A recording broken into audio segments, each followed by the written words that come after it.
Hello there! Welcome to the 72nd episode of Split Focus, a film and TV podcast. My name is Simon Eady, and alongside me, I have my co-host and the chauffeur to the Spider-Man No Way Home hype cabbie, Adrian Pinter. How does it go, sir? General Kenobi, it goes quite well. How are you, my friend Simon Eady of the Eady household? I'm doing quite well as well. Wow, that's cool, man. That's super cool, dude. Wacha, wacha. Yes, amazing. Amazing! It is. You know what else is cool, Simon? What? The movie Venom 2, according to Paul Thomas Anderson. Oh, yeah. Yeah, Paul Thomas Anderson, the director of many great hits like The Phantom Thread and Let There Be Blood. Let There Be Carnage combined with There Will Be Blood. No, then There Will Be Blood. Paul Thomas Anderson said that he lives in a Marvel household and that he very much enjoyed Shang-Chi and the Legend of the Ten Rings. Good movie. Yes. But that he also liked Venom, Let There Be Carnage. Bad movie. The second Venom movie with Tom Hardy. What do you think of that, Adrian? What do you think about that? I find that an odd thing. It makes sense that some people liked Venom 2, Let There Be Tunage. But I just, I don't think that's a good movie, and it's an odd thing to come out to say that you like. But hey, to each their own. To each their own. It's interesting because this guy's like an auteur, Simon. He makes some very like art housey movies. It's true. I haven't seen many of his movies. What movie of his have you seen? Because I feel like you haven't seen any of them, but I'm curious. I maybe never seen any of them. Because I maybe never seen them. That Licorice Pizza movie is coming out. Yeah, next week. Not this week, but next week. Do you want to go see that? Do you want to go see it? I kind of do, just because I do like There Will Be Blood. Mm-hmm. And I haven't seen a movie of his lately. I feel like that would be cool. Okay, let's watch. But yeah, it is cool. I do think that I respect his like of Marvel movies because of all these directors coming out, like Martin Scorsese saying that he doesn't like them or he thinks they're theme park movies theme parks and they're not real movies. Or even Denis Villeneuve. I make real movies. You don't make real movies. And yeah, Denis Villeneuve said the same kind of sentiment. I don't like this. It's just stupid. Like you're going to define... I want people to be positive. Yeah. I want people to bring people up, not put people down. You know what I'm saying, man? Look, man. Venom Let There Be Carnage. It was fun to watch, right? We could agree on that. Yeah, it was. That's a bad movie. It wasn't that bad. It's a bad movie. I disliked it too in many ways, but I'm just like, for me on that one, it's just all right. That's what I think about Venom Let There Be Carnage. Simon, I want to ask you something. Would you rather a movie be just all right, like just a movie, or be bad? Because I would prefer a movie to just be really bad. Because at least you can be like... the Tomorrow War? Yeah. That movie sucked. Because, like, I don't know, I feel like Venom Let There Be Carnage, too. I feel like it's more on the side of bad than just all right. I don't know. I don't like it. But there's something about, like, bad movies where you can at least, like, just bash it and be like, this is a good time. As opposed to, like, an all right movie where it's like, yeah, that was fine. There's not much to say when a movie's just all right. You know what I'm saying? Yeah, I can see that. But I don't know. That's a weird one. It depends on the movie, I guess. That's a good sentiment. Actually, I don't know. That's possibly true. Like you're talking about like The Room, you know? Mm-hmm. Like that one's clearly bad. But I feel like that's bad in like a good way. Yeah. But you can have a bad movie though. Like the Tomorrow War honestly kind of felt like a waste of time a little bit. Mm-hmm. You know what I mean? Like that movie was it good at all? Was it okay? I don't think it was even okay. That's the thing. I feel like I don't know, like the Tomorrow War is just a movie. Like, you know what I mean? It's just a movie. It's bad. We had a good time tearing it up a bit in our Closer Look episode. Yeah. But it wasn't like awful. You know what I mean? Like when you watch an awful movie, you're like, oh God, golly gee, I'm enjoying this because it's so bad. Like The Room. where it's so bad it's good. You know what I mean? I'll argue that you need to know that it was bad going into it. Like watching The Room, knowing it was bad was the advantage of it because we were going to make fun of it while we're watching it. That's the beauty of it. We're laughing at the fact that it's trying to be completely drama filled when it was really more of a comedy because of how bad it is. It's a classic. Yeah, fair enough. You're tearing me apart, Lisa. Yes. Oh, hi, Mark. Indeed. Yeah. He came out with like Tommy Wiseau. He came out with another movie with the actor that plays Mark. I forget that guy's name. Called like Best Friends. Yeah. Dave Franco. Oh yeah, exactly. Dave Franco. Yeah. No. I know the difference. I know the difference. But yeah, like they came out with another movie. I didn't see it. It might even be like 2 parts. But it's called like Bad Friends. But the R in Friends is in brackets, Simon. Wow. And so it's Best Fiends. Super deep. Oh, wow. Yeah. That's cool. Teaching you something new, man. Teaching you something new. Indeed. In that interview, that same interview in which Paul Thomas Anderson said that Marvel movies are enjoyable to watch and that he's not a fan of tearing any directors down, he also didn't tear somebody down, but he commented on the fact that Quentin Tarantino was retiring. And I think the reason why he did this is because Daniel Day-Lewis, his longtime collaborator on many movies that he's made, like There Will Be Blood and Phantom Thread, he retired. And I feel like the interviewer from Variety was kind of like, he retired in quotations. Like, did he really retire or is he going to come back? And so he asked about Quentin Tarantino planning to retire after his 10th movie, which is yet to be announced. And this is what he said. And I thought this was quite interesting. He said, "I don't know. I want to do this as long as I can. If I was ever going to retire, I certainly wouldn't tell anybody about it. You just wouldn't hear from me again. It's like saying, quote, I'm not going over to your house tonight. And you go, well, you weren't invited. And I say, I know, but I'm not coming over." It's kind of true. Yeah. Like, why do you have to announce that you're retiring? Because he kind of expressed the fact that he's kind of more whimsical about this. Like if he he's feeling making a new movie, he's just going to make a new movie. He got the idea though that Tarantino kind of, he being a student of film, like a student of film history, realized or saw at least a pattern of filmmakers continuing to work for like long periods of their career and their work somehow got to a peak and then declined. That's what he believed. Or believes anyways, Tarantino. I do hope that he makes more than 10 films, and I think you do as well. Anyone who's a fan of him, I do. Yeah. Yes. I don't know. Yeah. He's not that old of a fella. It'd be nice. It'd be nice if he kept going. I wonder what he's gonna do for his 10th movie. Is it gonna be Kill Bill Volume 3? Is it gonna be a Reservoir Dogs remake? Is it gonna be Star Trek? Oh, dude, that's what I was gonna say. Yeah. I don't think so. About the Star Trek. Yeah. I think we talked about this briefly on this podcast, but we thought about like, because there was talk about him maybe getting into other mediums. Like he wrote a book for Once Upon a Time in Hollywood. It kind of had it followed the same story as the movie, but it actually gave some more supplementary background for the characters, which was cool. And I think we talked about this. I can't remember if we did on this podcast. Well, it couldn't be otherwise because we don't talk outside this podcast, but never have, never will. I think he was saying that he would look to get into other mediums, and we were talking about how maybe it could be video games and how cool it would be to have him write, like, I don't know, a game in the Grand Theft Auto series or something like that. That would be unbelievable. That'd be super neat. I agree with you. Apologies to Ken. I don't know. I think still people on the outside of the video game industry, or people who are fans, they don't, or people who only play Call of Duty, maybe. But I feel like they kind of look from the outside looking into the video game industry and still see it as, Super Mario Brothers. And there's just no story to it. And I think you talked about that with your parents and having them watch The Last of Us on HBO and how excited you are that I'm very they can excited. Experience that for the first time. I think they wrapped production on The Last of Us, I'm pretty sure. I know Neil Druckmann, who's the creator of The Last of Us game. He, I think, directed a couple of the episodes of the HBO live action series and had a lot to do with that like creative process. I want to say it was within this past week, maybe last week. I don't recall, but yeah, he like posted a thing saying that he's leaving Canada because I think they're recording most of the show in Canada. Yeah, I think it was in BC. I think was it?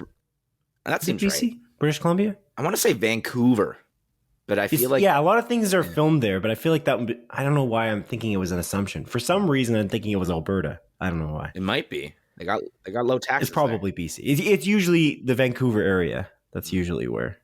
But yeah, I saw that post as well, and I thought that just meant he was done.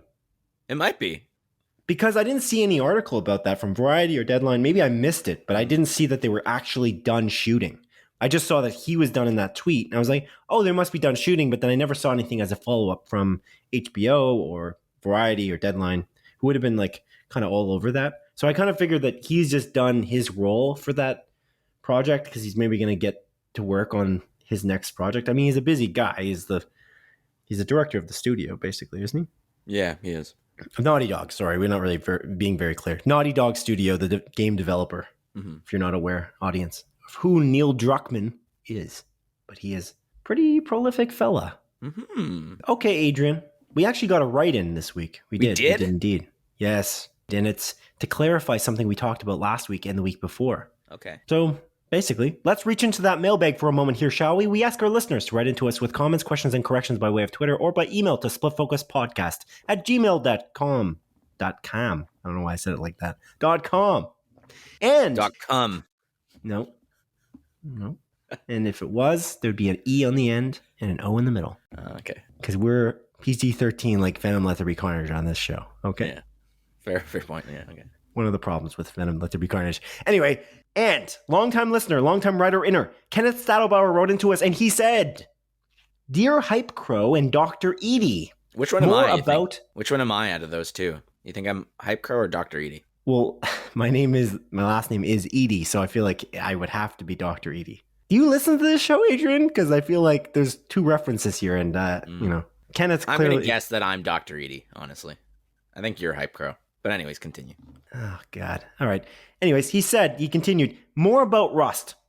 To me, the armorer's statement, through her lawyers, is an admission of responsibility. Her job was to maintain the firearms, keep the gun, inspect the barrel, cylinder, firing mechanism, and rounds before loading the revolver and handing it to the actor. Also clearing the gun before securing it after. An analogy would be if I were a line handler on a set and someone got mauled, you would not accept the excuse that I left instructions for when I was on break or called away, which is something that Hannah Gutierrez said. Yeah, in the lawyer statement. I think the production was sloppy, he continued. The crew working long hours, cutting corners, a lack of union professionals, and it seems that they were just winging it. The armorer didn't take her job seriously, and the assistant director had no business doing her job. The only other alternative would be that the death was deliberate. If the proper safeguards were followed, the shooting wouldn't have occurred. Signed, Kenneth, and he's got a quote here. You can delegate authority, but you cannot delegate responsibility. A quote by Byron Dorgan. Adrian. Byron Dorgan, that's a made-up name. This saga, it continues. Although there wasn't anything new that I saw that was like a big bombshell thing like last week with that statement from Hannah Gutierrez, the armorer. But he's following up, which I appreciate. Thank you very much, Ken. And it is, again, it's still shocking to me that this has happened and that she actually stated basically kind of was trying to assign blame, it seemed like, away from her and towards David Hall's the assistant director. But yeah, it's very unusual. It is very unusual, and that's a pretty good analogy with the lion tamer, I'd argue. Lion handler, I should say. So Simon, I just looked something up real quick. Yeah. What's up? Lions kill an estimated 200 people every single year. On sets? Not on sets, just in general. I wonder how many people died on set, though. Let's check that out. Die from lions. I feel like you were typing something in the Google and you forgot midway through the sentence what you were typing in and just stopped at how many lions kill people, and you meant to type in how many lions kill people on sets. Adrian, am I wrong? Okay, yeah, you might be right. I don't remember. This is a film and TV podcast. I don't know if you remember that part, but I have a bad memory. Okay, let me see how many people die from lions on movie sets. Google. I guess none. The 1981 film Roar is widely considered to be the most dangerous film ever created. In fact, its official poster reads, "No animals were harmed in the making of the film. 70 cast and crew members were." That's wild. Wow. Yeah. Cast and family members, blah, blah, blah, blah. The couple brought 100 lions, tigers, and other exotic cats to their California ranch and lived among them there. Blah, blah, blah, blah, blah. Anyways, I'm not going to go down this rabbit hole. Just thought I'd look into that. Made me think. That's not good, but hasn't happened recently. I feel like there's no lions. Are there lion handlers still on set anymore? I feel like that's just CG now, isn't it? Probably. CG has come such a long way, Simon. You know, which I think. I mean, Kenneth could have just pointed out here, and maybe that's why he's making this point. Just make the muzzle flash CG. Yeah, make the guns CG. Make the people holding the guns CG. Man. Yeah, all that. That's the scary thing, I feel like, and I don't know, we haven't really talked about this on this podcast, but I do wonder about the future of that and like whether CG will get so good that you just don't need actors. It's almost like in BoJack Horseman. Mm-hmm. There's that thing where they kind of finished production on one of his shows with like a CG version of himself. Mm-hmm. I feel like it's very controversial. I don't know. There's something about that. I feel like it will get to a point where you could potentially pull that off. Mm-hmm. But well, I guess we'll just have to wait and see. Hopefully it doesn't happen though. That'd be odd. Yes, it would. We already have like AI building up like stories and scripts. Yeah. You've seen that, right? Yeah, it's Warner Brothers that like did that, didn't they? Like Was it Warner Brothers? I feel like it was Warner Brothers. That's having AI write screenplays? Maybe. Let me Google this. On the hit segment of our show. Let me Google this? Yeah. That's what it's called? Yeah. Warner Brothers AI writing. Warner Bros. Signs deal with artificial intelligence analytics company for AI-driven film management system. Yeah, Warner Bros. Signs deal for AI-driven film management system. Exclusive from The Hollywood Reporter. So I don't know if it's like... I don't think the AI writes the scripts. I think this is like... It chooses what to approve people to write or something like that. Like what movies to make. I see. Yeah. Anyway. You know what I'm talking about though? Like online it was floating around like almost like as a meme. Yeah, like I made an AI watch like 100 episodes of The Office and it wrote an episode. Like that thing. Exactly. Yeah. Right. And it's just ridiculous. Right now it's ridiculous, but that's what scares me. It's like, you know, I don't know, when does it not become art at that point? You know what I mean? Like, but I guess the person who wrote the code that writes the screenplay or makes the movie potentially with AI, I guess that's the art, is that you wrote the code to do it, but it's like it's automated and then it's just it's the fakeness of it. I wonder when will it not feel that fake? Like when will it become Scarlett Johansson from the movie Her? Yeah, sure. Yes. Yeah. Good movie. I love that movie. It's great. It's amazing. Yes. Yeah. Indeed. Okay, Adrian. I think we've tangented multiple times on this, but this Rust tragedy, once again, I must say, thoughts and prayers go out to the family. It's a tragedy. So it's super sad. And we're curious, and we're definitely going to cover this as time goes on and we hear more about it and something else comes out about it. But okay, Adrian, I'd like to ask you, what have you been watching this week? Anything exciting? Anything great? Gasp. Yeah, I watched a few things this week, Simon. So the first of many, or of the few things that I did watch is You. I finished You all the way up. Yeah, You. Yeah. I like this joke. It's been a good running joke that we've been doing. I'm sure it's not original. Like I'm 100% sure it's not original. It's ridiculous. But anyway. But yeah, I finished You. How was it? I really love this show. This show's fantastic. I will agree with the audience score on Rotten Tomatoes about season 3. It is my least favorite season of them all. However, it's not a bad season. I do want to clarify. It's just my least favorite one. I see. It's still really great. There's a little bit of a lull in the halfway point of season 3, which I didn't really like. There's a little bit of a time jump. And then they make some creative choices, which I wasn't a huge fan of. But it's still like very compelling. And I really love the characters in the show. And, you know, I like the kind of the direction the show ends up going near the end of season 3. I was a little bit disappointed about some of the things that happened, but all in all, I think this show's awesome. And I'm very, very excited for a season 4 because one thing You does incredibly well is that every season feels so different. It's we've mentioned this before, that like a lot of the reviews of season 3, or some of the reviews of season 3, saying like they ran out of the creative juice and they're just redoing like similar plot beats. I very much disagree with that. I think they do so many cool and different things and keep, you know, the viewer on edge. And there's so many like twists and turns. And again, I think the show's fantastic. And the way season 3 ends and how it sets up a season 4, it's going to be, again, a very different season 4, I imagine, in comparison to the other 3 seasons. So indeed. But yeah, it's something I really recommend. It's on Netflix. It's actually catching up to Squid Game in viewing time, funnily enough. I don't know if you saw that article, but it's pretty... I have a feeling that any of these hit shows, like, they are getting more and more viewers and subscribers on Netflix itself, like as a platform. Mm-hmm. And I feel like a lot of these shows are just going to keep surpassing other shows that have maybe broke records just because of that aspect. Mm-hmm. Like there's just, you can't have, like 3 years ago or 2 years ago when, you know, Bridgerton came out, you didn't have as many subscribers as you do now. So logically, if Squid Game gets huge, then everybody's going to be watching it. The more people who are subscribers, the more of a pool there is to, you know, pool into watching you now.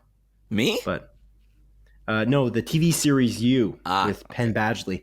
I also love it, and I disagree with you in a way in that I do think that the 3rd season, especially the way it concludes, is pretty fantastic. I feel like the payoff for that season is really, really good. Mm-hmm. And that's the only part I disagree with you about, in that I don't think it's the worst one.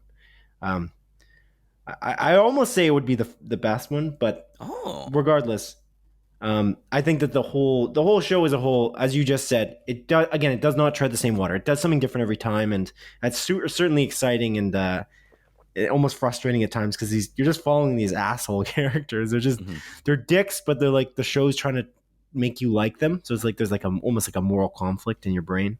Yeah. It's just it's fun to watch. It's a really fun watch, and you just don't know where it's gonna go. And it's not doing a CW filler effect where it's just throwing in episodes that are just useless. It's true, Simon. It's true. I kind of want to segue into something that I feel like You is very obviously inspired by, to a certain extent. Okay. And I mentioned that this show is coming back, and that show is Dexter New Blood, Simon. Dexter season 7. I think it's 9 technically, and there's 8 seasons of the original show. Is there? Yeah. Why do I think there's 6? I don't know. Damn. I don't know. I'm pretty sure there was 8. But yeah, Dexter New Blood it's technically its own like mini series. It's not like labeled as season 9. It's its own thing, like a reboot that takes place 10 years later. And the first episode's out. And again, I watched it, and I actually really like it. I'm very, very excited about this. And it seems like the original showrunner that show ran seasons 1 through 4, which are easily the best of the series, he's back with Michael C. Hall to make this miniseries. And the direction it's already setting up is awesome. Dexter and You actually do very similar things, where You, a lot of it is Penn Badgley's character Joe. He's talking to himself and narrating the situations in his head, and that's a common thing that Dexter does in the Dexter series. And this, watching this new episode, it kind of reminded me of that. This new episode does a really cool thing where it threw me off a bit, because throughout the majority of the first episode, Dexter actually isn't narrating to himself.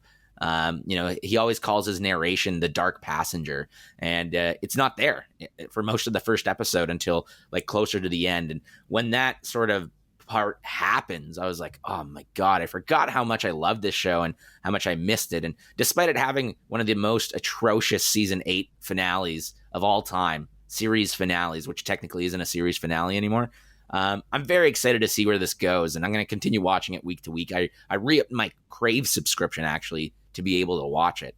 I just wanted to keep that a little bit brief. I'll probably give like a full review once the season finishes in like however many weeks, but I did want to just mention that, and just like call out how similar You and Dexter are in terms of like the main character just kind of like narrating to themselves, and also both of them being kind of murderers. that also plays a part. So I feel like this narration thing you talk about, it almost reminds me of what happened in House of Cards. There's like I think it's the beginning of season 2 that, I mean, doesn't age well because it's Kevin Spacey, but Kevin Spacey's character is talking to the camera. Though pretty much the entire, like, he breaks the fourth wall, but he doesn't break the fourth wall. I think it was season 2, the beginning. He doesn't break the fourth wall the whole time, and then when it happens, you're like, oh, it's happened now. yeah. That sounds like what you're talking about with Dexter New Blood, but I don't have a perspective because I haven't watched Dexter because you told me not to watch it because you said it was bad. Yeah, So. That again, it's one of the worst endings of all time. That's the season 8 of Dexter is the reason why I don't think the ending of Game of Thrones is all that bad.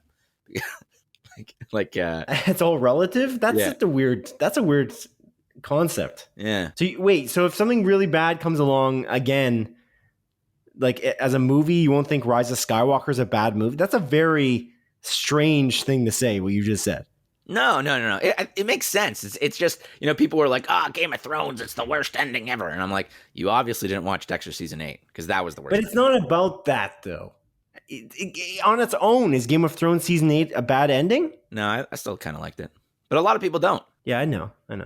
It's not amazing. No, they could have done something better with it, but it wasn't terrible. Yeah. I went to the dentist this week, Simon, and I was talking to my dental hygienist who is cleaning my teeth. Wonderful person. And she was telling me that she's rewatching Game of Thrones. Because she's like, I don't really know what to watch. I like comfort. Like, I like knowing what I'm watching. And I asked her if she liked the ending of Game of Thrones. And she's like, oh, no, not at all. And weird. Yeah. I was like, oh. And did you ask her why? Well, yeah, like we talked a little bit about it. She said that it's rushed and everything, which again, I agree with. I think the main issue with the ending of Game of Thrones is that last season, those last like 2 or 3 episodes just feel so rushed. But she also agreed that the second episode of that last season is one of the best of the series. And so we had a good conversation about it. Yeah, just thought I'd add that little 2 cents in. Cool. Anything else you watched this week? Oh, Simon, I did. I watched a couple more things. I'm going to talk about this little movie that's on Netflix. It's a movie called Villains. It's really... Oh, yes, the show from the 1980s? Yeah. With Bob Hoskins. Yeah, exactly. Except it's a movie that came out in like 2019 instead. So it's not that. Oh. Yeah. But it's a movie that stars like Bill Skarsgård, Micah Monroe, Jeffrey Donovan, who I think is best known for his Burn Notice role, and Kyra Sedgwick, who I've seen in a few things. And long story short, I'll keep this one brief. I really like this movie. I think it's super cute. It's about these like 2 like young adults that are kind of on the they're just out and about doing crimes together. The movie starts off where they're like robbing a gas station, but they're obviously very like amateur at doing crime. They're not like murderers or anything. They just need some money because they're out and about. And long story short, they go away from the gas station, and ironically, their car runs out of gas because they never gassed up when they were at the gas station that they robbed. They're like, oh man, like I'm out and about. How am I, like, where are we supposed to go? And they end up finding this house that's like on this like old abandoned road. And long story short, Simon, that house has 2 people living in it that are actually worse people than the 2 people that broke into that house. Uh-oh. And then, things, shit just starts going down. It's a really cute movie, and it's like a dark comedy. It's really funny. I really like the relationship between the 2 main characters, again, played by Bill Skarsgård and Micah Monroe. I think they have a very awesome chemistry on screen, and it's a very adorable relationship despite them both being like criminals. They have a very obvious like love for one another, and they're so supportive and positive, even though they're again just like committing crime. And again, the movie is very funny. It's a really good watch, and I recommend it. I don't want to like dive too deep into where the plot goes because there's quite a few twists and turns that I didn't see coming because I kind of went into this movie quite blindly. But it was recommended to me by a friend, Eric, a while back, and I just one day I was home. It was my day off, and I was like, I gotta watch this movie, and decided to, and I do not regret it. So I recommend that. And that's my little 2 cents on villains, Simon. Excellent. But what have you watched? I watched a few things, but one of the big things that I watched was something that I watched with you in the same theater. Of course, we don't talk outside this podcast, but we were beside each other when we watched it. And it's Wes Anderson's newest film, his 10th film, The French Dispatch. What did you think of it? Because again, we were in the same theater. We watched it together. I liked it. I think it's a pretty good movie. It's interesting. It's very Wes Anderson in terms of like how the movie is like filmed, and like again, Wes Anderson has a very distinct style that's just so evident when you watch his films. Kind of like how Edgar Wright has his own like distinct style and everything like that. And I think this movie is a pretty good one. I don't think it's his best movie by any stretch, but it is quite enjoyable. It's just a bunch of almost short stories kind of melded together into one movie. But yeah, I don't know. What did you think about it? I enjoyed it. I also kind of agree that it's not his best film. And the reason why for me is because it feels like, I don't know, from my experience with like Darjeeling Limited or the Grand Budapest Hotel or I don't know, the Royal Tenenbaums, they're kind of, all of these movies are arguably quite simple, and they're simple in their design. Like the costumes are simple and amazing, by the way, every single movie, including this one, great costume design, great makeup. And there's just, for this one, The French Dispatch, I feel like it's remarkable how much different set design, because of the anthology like nature of the movie there is, like how much set design, how much incredible costumes are in this, and how distinct it is, clearly a Wes Anderson movie. That part is kept intact, and in the simplicity of his style. But the one thing that I feel like is kind of different about this movie is it felt more convoluted and not necessarily rushed, but almost like you are, it's not simplistic, and the plot is less simple than his past movies in a lot of ways. And it kind of feels like it's, again, convoluted is kind of the word that I want to come up with. That it's not convoluted, but it's just more convoluted than the other movies he's made. And that's kind of the problem with it for me. And I feel like some of the short stories are better than others potentially. And then you kind of asked to like some better than others because they're, again, distinct short stories that don't have really anything to do with each other. It's basically Bill Murray is the editor for The French Dispatch, which is a magazine that gets published in Texas. Is Texas? That seems right. I don't remember. I believe it's Texas, but it's a magazine that's specifically about a place in France, and it follows these writers who write for this magazine and write various articles in this magazine and follow a specific story. So one takes place in a prison, as an example, and follows an incredible cast of characters. Every single one of these short stories has like a crazy cast, from like Edward Norton to Leah Seydoux and of course, what's this gentleman's name in the prison? Benicio del Toro. Thank you. Yes, Benicio del Toro is in it as well as one of the prisoners, and you got Jeffrey Wright in there, who I feel like is just amazing, and he's just kind of in everything now. It's and of course Timothée Chalamet is in one of the stories. You got Frances McDormand in one of the stories. Owen Wilson, Adrian Brody, Frances McDormand, like you said, Tilda Swinton. Yeah. Like again, the cast is absolutely remarkable, and it's unbelievable. Yeah, and not everyone gets all that much screen time either, which is interesting. It's cool because I was thinking about this recently. The movies we've been watching lately that have come out in theaters, the ones we've kind of watched, except for maybe Last Night in Soho. But I was thinking, like, we watched this, we watched Eternals, we watched one other, and we're talking, The Harder They Fall. And each one of these movies, I feel like they have this incredible ensemble cast, but none of the characters, or none of the actors, I should say, are really too focused on. Like, they're very generous with the screen time for each one of them, which makes it ultimately that none of them is really the key lead star in any of these movies. Like, if I was going to nominate someone from The French Dispatch for an Oscar, I don't know who would be the best actor versus best supporting actor or best supporting actress. You know what I mean? So that's kind of an interesting kind of concept. But yeah, it's very, very ensemble based in the way that this movie is. But I loved it. I just felt like it's far more complicated than most Wes Anderson movies. It felt like it was almost contradictory to his previous style in the style of the simplicity of the costumes and the set design, but it's awesome. And the acting is amazing. And I'd like to call out specifically Tilda Swinton, who I feel like is just completely a chameleon in this movie. I don't even recognize her at all. I do, but like when you look at her, obviously she's not like wearing prosthetics, but you know what I mean? You know what I'm talking about? Yeah, I know exactly what you're talking about. But yeah. Also, Henry Winkler's in it. Yeah, he is. No, it's fantastic. It's still fantastic. It's just like, again, I didn't love the prison story. I think you did. That was my favorite one, actually. Yeah. Which is interesting. It's my favorite one might have been the last one. Yeah, it's interesting because like the last one was actually my least favorite. It's weird. Like, I bet you if I watched it again, I'd have more of appreciation for it. It's just I was trying to keep track of everything going on. There's just so many different. The dialogue is so snappy I feel like it is in Wes Anderson's movies, but it's just jumping from thing to thing.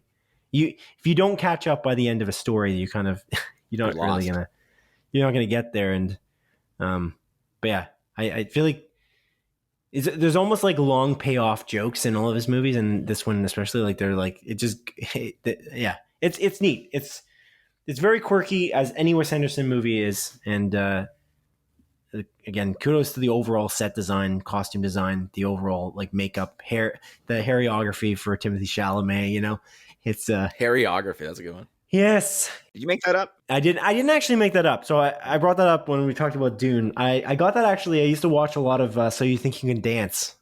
Oh. And there was some contestant whose hair was like all over the place while they were dancing, and then one of the judges said it was hairography.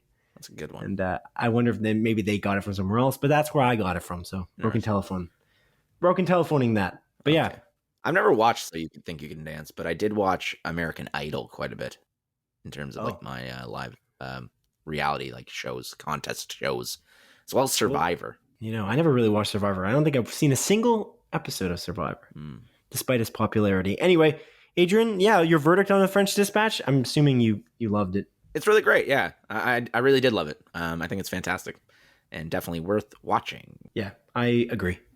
It's fantastic. It's a Wes Anderson movie. When does he ever let us down? And I'm so glad that it came to our Cineplex near us, so we didn't have to drive so far. 8,000 miles. Well, wasn't that far in the end? Because I think they were actually hosting it at the Waterloo, like Princess Twin theaters. Yeah, I just got an email about it actually. Oh, from Princess Twin? Mm-hmm. Yeah. Oh, okay. I'm on their mailing list, Simon. I don't know about you, but I am. I try to get off as many mailing lists as I possibly can. I'm being inundated with emails. You get off on mailing lists? Get off of. I said get off of. I didn't say get off on. Come on, listen to what I'm saying, Adrian. You know, it's just us. It's a podcast. Okay. Jesus. So unprofessional. Anyway, Adrian, did you watch anything else this week? Anything else that you watched that you loved and enjoyed and like to talk about here? No. Other than... Oh, I should correct myself so that this doesn't come in as a correction. Villains is a 1970s TV series, that show that you were talking about you watched with Bob Hoskins. Yeah, but it's actually a movie, not starring Bob Hoskins, and it came out in 2019. But yeah, exactly. Okay, agree to disagree. But anyway, I also watched something else this week. I watched 2 Apple TV Plus shows, and I've been just watching the Apple TV Plus shows. I love them. I feel like they're quite good. I actually have watched 3. I watched. I'm not going to talk about it too much here, just because I didn't watch all 3 episodes that were launched, and I'm sure you're going to watch it and we can talk about it later. But I watched The Shrink Next Door, which so far, the first episode, I liked it. I liked it quite a bit. It stars Paul Rudd and good old Will Ferrell. Mm-hmm.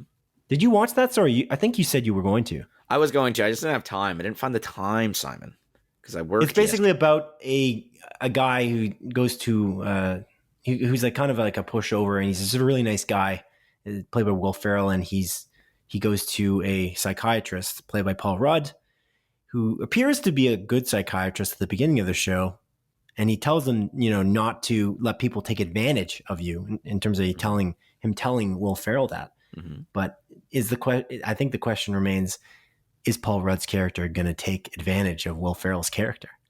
Ooh. The first episode was not funny that much. I did laugh a couple times, but it is very much, I feel like a dark dramedy in that I threw in, instead of saying dark comedy, I just threw in dramedy because I feel like it's just not, it's not as much, it's very shifted toward drama instead of comedy. But anyway, I'm excited to keep watching that, and I'm sure you're going to watch that as well. I'm excited to watch it. It seemed like from the trailer that it seems like a little bit of a thriller. I don't know. Maybe I was picking thriller. Up on it. I'm not getting thriller vibes. No. At the moment, no. Michael Jackson's Thriller? Werewolf. Didn't that come out in the 80s? Because it is a show that takes place in the 80s. Is that what you mean? Maybe. I don't know what I mean. I never know what I mean. 50% of the time, I don't know. Okay. Anyway, I also watched Ted Lasso season 2, and I watched Invasion. And I've talked about Invasion before, but I watched Invasion episode 6. And Invasion episode 6 is the payoff that I wanted, Adrian. Nice. For that show, because the first 5 episodes were relatively slow, and they're deliberate, and they follow each of these characters, and they're like character studies. I think the Invasion writing is not my favorite in that some of the characters make stupid decisions that I just really don't like them. Like, because it seemed they try to make me feel like these characters are good people, and then they just like pull the rug from under me while trying to make them seem self-righteous. It's kind of frustrating. So it's So that's my problem with that show, is that the writing seems a little bit dumb at times, and it seems like they're just trying to build up to some kind of payoff, which episode 6 I feel like delivered. So I don't know if it was worth it to wait for the 5 episodes, but I do think that you would like it, I think, because of that episode 6. Okay. And Dawn, my girlfriend, loved it because I think you know why. But I'm not going to tell you. Well, maybe. Is there monsters? What is Invasion about? Is it about aliens? Is there aliens in this show? That's the question. Kaiju. Is it a kaiju show? Kaiju. Maybe there's kaiju. Maybe there's kaiju. Well, there have to be aliens. It's about aliens. Should I just watch episode 6? Skip the first 5? You could actually do that, but I feel like it removes the payoff. Like, I feel like you should watch the rest of the episodes. Anyways, I just wanted to call that out because I did enjoy that episode. And lastly, Ted Lasso season 2, I finished. I watched the finale. What an incredible show this is. This is the greatest show. And what probably, I don't know if it's my favorite comedy of all time, but it's up there. I don't know. It might be, honestly. I still put The Office on a pedestal in terms of my favorite. And I feel more than Arrested Development? More than Community? Yeah. Arrested Development, like, come on. The last season, I like it, but it removed some quality, and I enjoy it because that cast is unreal, and them even just coming back together for that Netflix season was awesome. But it's not great, but it's not bad. It's not I still like it as amazing, but yeah, it's definitely not as good as those like first 3 seasons. I love Egg, but you said Community as well. Community is the same situation. That's the same as the rest of Development. It hits a speed bump in one of the seasons, and then season 4. But season 5 and 6 are so good. They are. I just don't think that Ted Lasso misses a beat. Like, it just doesn't. I don't. Every episode, it has me going through like a roller coaster of emotions, from crying to being extremely happy to, as I mentioned, like being like a sports kind of fighter movie of this triumph, of this underdog story of this team potentially succeeding. It's like this great mix of things, and it's just very uplifting again in the pandemic. And it deals with, honestly, mental health issues very admirably, like in a way that it didn't do in season 1. In season 1, they kind of were just looking to establish the characters. And then season 2, they started to really dive deep into these characters and almost show their flaws, despite the fact that the show is called Ted Lasso and it's about his positivity. Maybe there's something underneath that, he's a human. He's not some kind of alien person. He's got flaws as well. And that's kind of the beauty of it. It showed his flaws, but he still came out as this positive figure. And man, it's definitely the greatest comedy I watched this year. That's without a doubt. But I love it. And if you haven't watched Ted Lasso out there, you just bought an Apple device, sign up for that Apple TV Plus subscription for the trial. Maybe you just bought a PS5. Sign up for the Apple TV Plus 6-month trial from PlayStation and Sony, because it's worth watching the show. They're 30-minute episodes, although it kind of varies. They're kind of doing the Disney Plus thing of varying their episodes from like 30 minutes to an hour kind of thing, but at least in the second season. But it's definitely worth the watch. And you don't have to love football, aka soccer, to like the show. And that's all I watched this week. Adrian? That's crazy, man. Thanks for telling me all those things. Are you making fun of me? No, I'm thanking you, man. I think I hear a tone in your voice. You're like, you talk too long. How dare you talk this long? I would never say that about to yous. Hmm. I barely hear from you. We only talk like once a week, sometimes twice. Me? You, yeah, you. This time, actually, you, not the show. Oh, okay. Yeah. I thought you were talking about the hit TV drama, You. What a good show. I love that show. Good stuff. I did notice actually a little bit of a trend in what you watched, other than the French Dispatch, and then all three of them about these, it's like this crime drama story, but with people who are likable, who are bad. Yeah. Even villains is the same way. But you're like told to kind of like Dexter as well, from my understanding. I had the instinct to watch Dexter. Now I'm going to ask you, you've watched a bit of Dexter New Blood. Is it worth it to watch Dexter knowing how they turned around Dexter for this 9th season?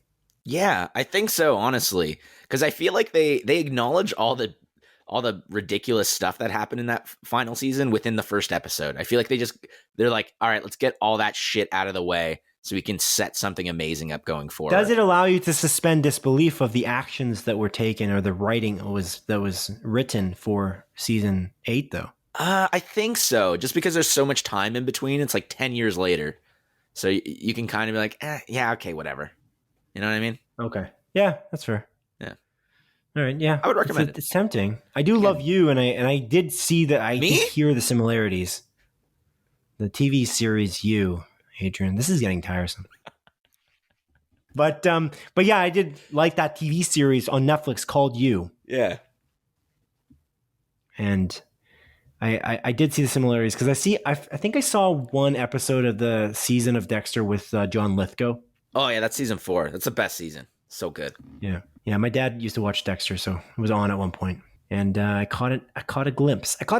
Anyways, Adrian, should we move on to the news? Because I think we should move on to the film and TV news for this week. What do you think? No. Well, I tend to disagree with you, and I veto you on this. Okay. So let's begin with a small collection of more focused stories that have been particularly pertinent this week. Number 1. On November the 12th, Disney celebrated what they called Disney Plus Day. The event started in the morning and continued throughout the day with social media posts from Disney's various franchise branches. They showed off Marvel's upcoming TV series slate with a grid of the various TV show logos. Some promo teasers and screenshots were shown off for Marvel's Moon Knight starring Oscar Isaac, Miss Marvel starring Iman Vellani, Secret Invasion starring Samuel L. Jackson, and She-Hulk starring Tatiana Maslany. Marvel also announced an animated Marvel Zombies series, a sequel to the 1990s X-Men animated series dubbed X-Men 97, and a Spider-Man animated show called Spider-Man Freshman Year. Ooh. Additionally, Disney announced that the Tom Hanks live-action Pinocchio movie, the Enchanted film sequel Disenchanted, the Proud Family TV show revival, and the Chip and Dale animated series with John Mulaney and Andy Samberg would all be coming to Disney Plus in 2022. A promo video was also released to showcase the cast list for the TV series sequel to the Warwick Davis starring film Willow. Plus, concept art was shown for the Star Wars Kenobi series starring Ewan McGregor, and Disney announced a TV show adaptation to the Spiderwick Chronicles novel series. What? To emphasize the celebration, Disney made sure to launch many a TV series and film on Disney Plus Day with Shang-Chi and the Legend of the Ten Rings, Jungle Cruise, the second season of The World According to Jeff Goldblum, Home Alone 6, and a Boba Fett documentary, all making their Disney Plus debut. Adrian, what did you make of Disney Plus Day? This is a lot of news, Simon. There's a lot of news. Yeah, there's a lot to write. Yeah. Certainly. Thanks for writing this up, man. Oh, you're welcome. Cool. Well, let's break this down bit by bit. Let's do it. Not much to say about Moon Knight, but again, like I'm excited about that. What? I have the most to say about Moon Knight. Oh, okay. Say it. What are you talking about? Adrian? I don't know. So from Moon Knight, Miss Marvel, and She-Hulk, they showed clips. Yeah. From it. And Moon Knight is by far the thing I'm most excited about that they talked about, I think, from all of these announcements for this entire Disney Plus Day, except for maybe the Willow TV series, just because I have fond memories of that Willow movie. Yeah, I never watched it. My sister really loved it as a kid, though. Yeah, so that's a big one. But the Moon Knight, the screenshots were cool, but the overall clips they showed from it in that one 15-minute roughly video that they posted onto Disney Plus, which was it was like a I don't know, a sizzle reel sort of, but it showed the past of what they have already demonstrated for Marvel TV shows, including What If, WandaVision, Loki, and Captain Man, Falcon, and the Winter Guy. Yeah. All those shows, they showed that first, and then they went into the shows that are coming up, and they kind of just, again, sizzle reeled it. They didn't show that much footage, but I feel like it was enough, though, that I was actually, it would just hype me up. I feel like that is, again, the thing I'm most excited for. Because of Oscar Isaac and because of the gritty nature of it, I think they're just going to throw us for a loop. It sucks because I haven't seen Legion, but for some reason it struck me as this, it's going to be mind-bending. Mm-hmm. And I have a feeling Legion's like that. You have a better perspective in that they kind of, I feel like they throw you for a loop in that show. They do. Because you're not sure what's real and what's not, if I read and understand correctly. Yeah, it's a great show. I really like Legion. Yeah, I should watch that. I don't know what I'm doing. Because that's Noah Hawley, who created the Fargo TV series. But anyways, I feel like Moon Knight's going to be like that. He's going to have like these blackouts where it's going to be like him trying to figure out where he was at certain points. Like Memento. That's what I figured that show's going to be like, because he's supposed to have like multiple personalities and not... I feel like he won't know, and the audience might not know certain moments of what's happened because he was a different person. That's what I'm thinking they're going to do, just based on the screenshots and the way they're showing his face, just kind of like in raw confusion and in moments. Like there's a moment where there's like this screenshot of him standing in the middle of the street and he's got blood on his hands. He's just confused, and I'm like, oh, I think I know where they're going with this. Anyways, so Moon Knight's my most excited thing. You can go on because you didn't think it was that interesting. I mean, I think it's interesting, but yeah, like, I don't know. I'm just kind of waiting. Like, I want to see more of this. I don't know too much about Moon Knight. I think this is it's a neat idea from what I've read about it. And, it's starring Oscar Isaac is awesome. But again, it's Batman though, right? Kind of. Isn't that Batman with like kind of multiple personalities? That's cool. That's a cool idea. It seems like that's what it is in the way his fighting style works anyways. And I think this guy's a billionaire or whatever. We talked about this when Ken wrote into us, because I think Kenneth Saddlebauer wrote into us about Moon Knight many months ago. Yeah. You think this is going to be like as dark as like the Netflix Marvel shows, like Daredevil and stuff? You think it's going to be that That's bloody? A good point. I never thought. Did we talk about how it was either going to... Because I don't remember them saying this is going to be on Hulu. I'd have to look that up. Yeah. Maybe Moon Knight's going to be on Hulu? I don't think so. It must be on Disney Plus. This is for Disney Plus Day. But they talked about, and I wasn't going to talk about it here because it's not really related, but they talked about Prey. That's on Hulu. Oh. Yeah. Yeah, fair enough. I don't know. I imagine it'll be on Disney Plus. Just keep it like consistent. But who knows? But you can't do rated R stuff on Disney Plus, right? You can't do it on Disney Plus proper. Yeah, I guess. I don't know. I guess we'll have to just wait and see. It says it's a new series on Disney.com. It says it's a new series for Disney Plus, though. It's not on... So you don't think we're going to see someone get their head smashed in from a car door? No, that's the thing. That's actually kind of unfortunate. I'm curious. Because I don't know... Like, they're going to... PG-13 would be the most they would do. Yeah. It's very interesting, actually. That makes me curious about the show a bit. Mm-hmm.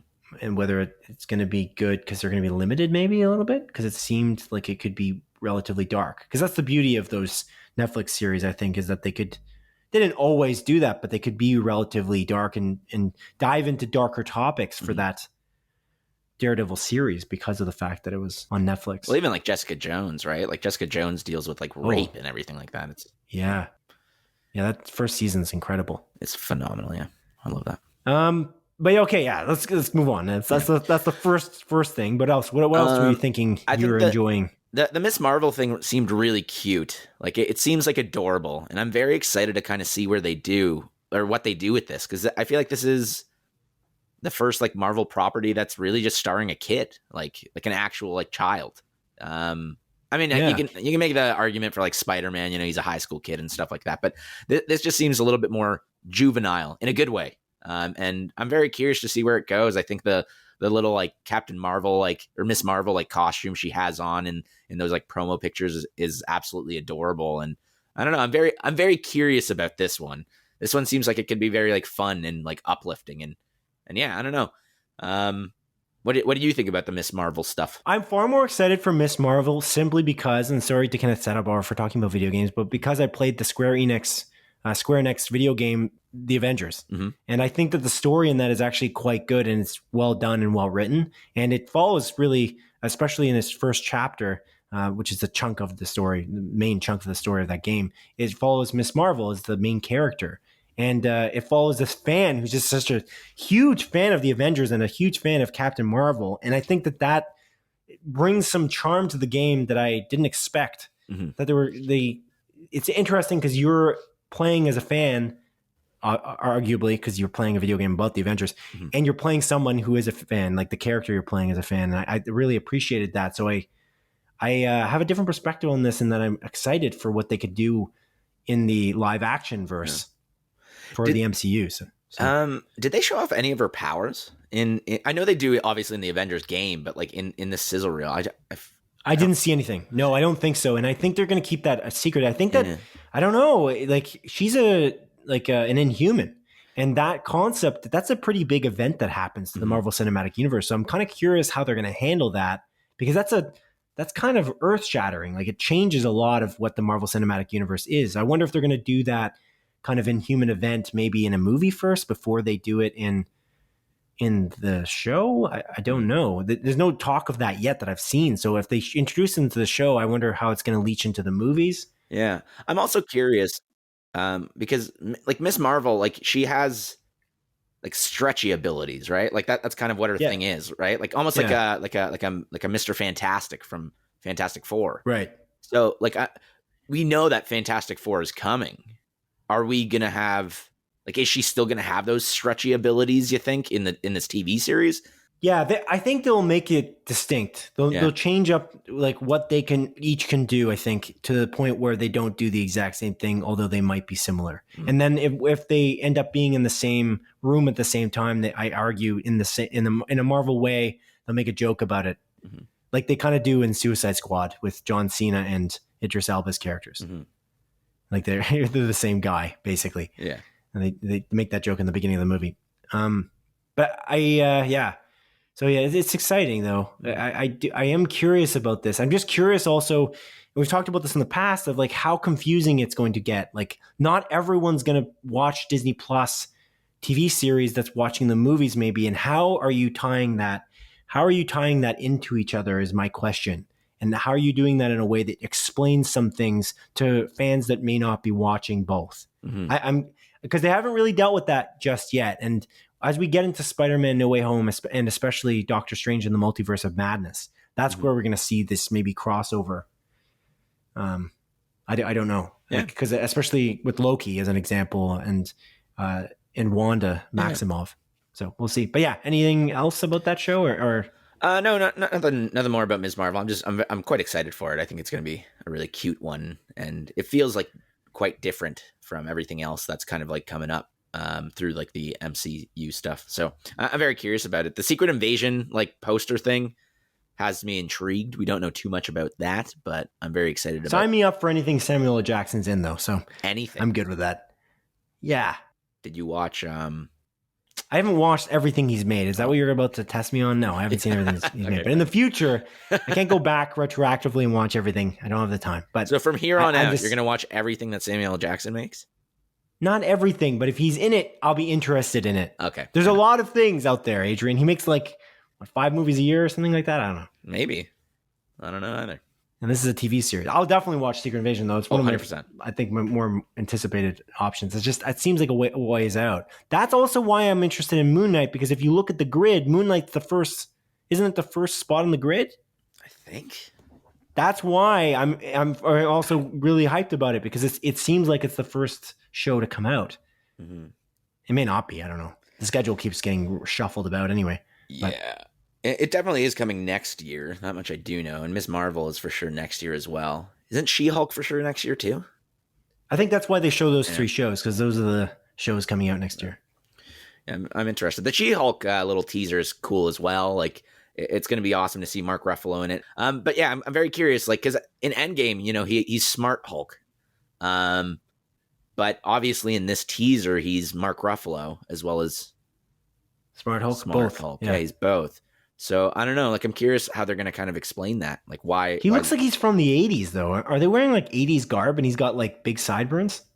Kind of, yeah. I don't know. That's what I'm wondering about, is that looks like he's traveled through time. Are they going to use the time travel that they used in Endgame? Oh, that'd be cool. It looks. Do you notice though his garb, what they're both wearing, like Tatiana Maslany's character is wearing, and Mark Ruffalo, what they're wearing? It seems like they're back in time. It's possible. I don't know. I'm curious. I don't know what direction this is going to go. I've always kind of, I don't know. I kind of thought the She-Hulk was kind of silly, personally. I don't know much about her. I know that she's a lawyer, so I'm holding out hope that we're going to see Daredevil show up. Charlie Cox is going to come back in this show. I just question, and this is ignorance because I don't know enough about the comic, but I was like, how did this happen again? And if it happened again, why did you choose it if it wasn't a coincidence that this happened by accident? Especially because you're a lawyer. Yeah. You know what I mean? Yeah. I don't know. I'm sure they'll explain that in the series, but I know what you mean. I know what you mean. It's just strange because, like, Banner's been tortured by this for years. Yeah. Because I think they're cousins or something like that in the comics. I could be wrong. But yeah. I guess we'll find out. Yeah. It's pretty neat that they announced a Marvel Zombies series. So that I guess they were testing the waters with that What If episode. I'm hoping it's better than that What If episode. Again, I don't really like What If. I was fairly negative on it. I think the ending's pretty great, but other than that, I think if they actually do a similar story to like the comic in this Marvel Zombies series, I'm going to be way more intrigued to have the characters still like maintain their personalities while they are zombies, but they still just want to eat flesh. I think they can do something cool with that. What did we say, Adrian, on as What If concluded, and we talked about it every week? That they were just testing the waters. I don't know. What did we say exactly? I don't know what we said. Well, you said you didn't like it, and I said I kind of liked it. That's one thing we said for sure. And I think I liked it the whole time, but just to be clear on where we stand. But what we did specifically say is that they were testing the waters in that they were building it out to see what they could build a brand new show from. Mm-hmm. Like what'll stick. And they're literally doing that in an animated form. They're making Marvel Zombies based on the show, I'm guessing based on how many people watched it and the hype behind each of these episodes. Mm-hmm.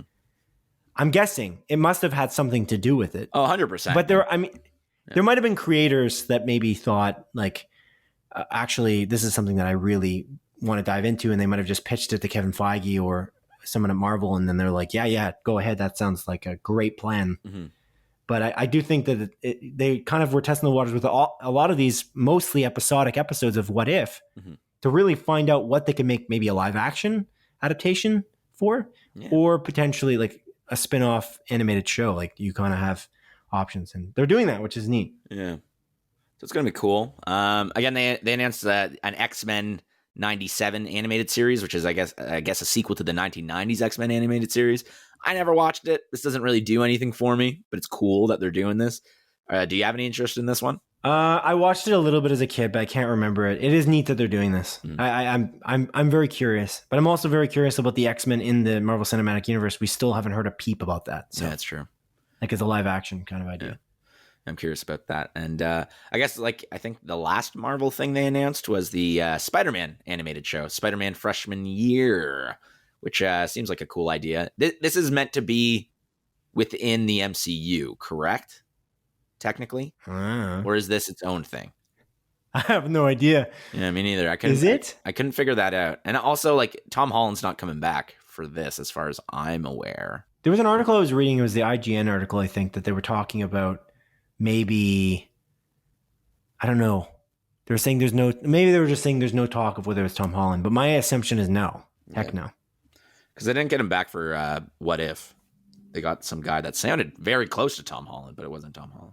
Yeah, I think we're going to see more of an outlook of what the Spider-Man universe within the MCU looks like, I think, at the end of this No Way Home movie. I question this whole thing because of the way Tom Holland was talking about how this is a trilogy and it's ending after this movie, and that the Homecoming series is over.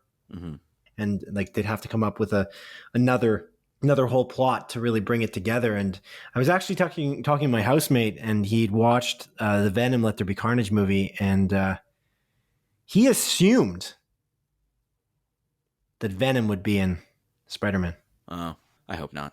Because of the fact that they're doing this whole multiverse thing, and it's all this idea of these many villains seeming to, attack Peter Parker, Tom Holland, Spider-Man, and this concept that what's his name, John Watts, the director for Spider-Man No Way Home and the past 2 Spider-Man movies with Tom Holland, he specifically said that it was an Endgame type movie. Yeah, and I don't know if we connected the two things, but the fact that there's like hints that Venom might theoretically, be in Spider-Man No Way Home, and the fact that he said it's an Endgame type movie, it's like, wait a second, maybe that's a dawning realization that is going to happen, that Tom Hardy will be in Spider-Man No Way Home. I don't hope that to happen. I don't want that to happen.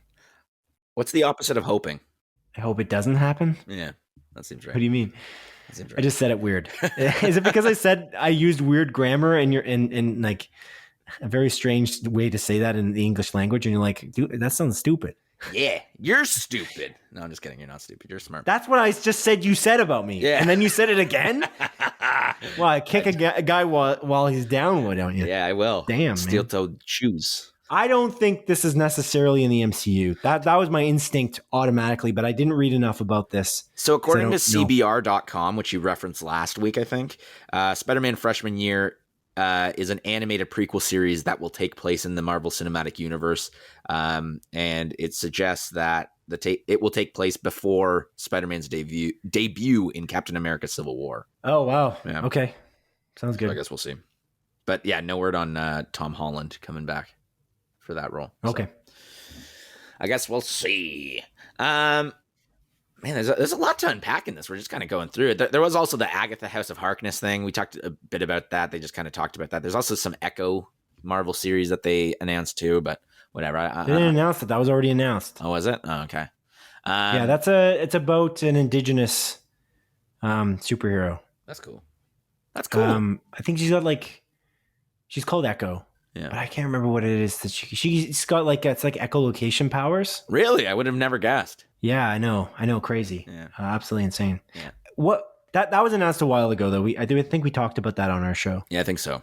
Now that you mention it, I think so. Yeah. But other than that, I mean, I'm excited to see that Chip and Dale animated series. I really liked Chip and Dale as a kid, and I think John Mulaney and Andy Samberg are awesome. So I think that's a really, really awesome pair. So I'm curious about that. And also, one thing, probably one of my favorite things of Disney Plus Day, is the Proud Family revival. You ever watch the Proud Family on Disney?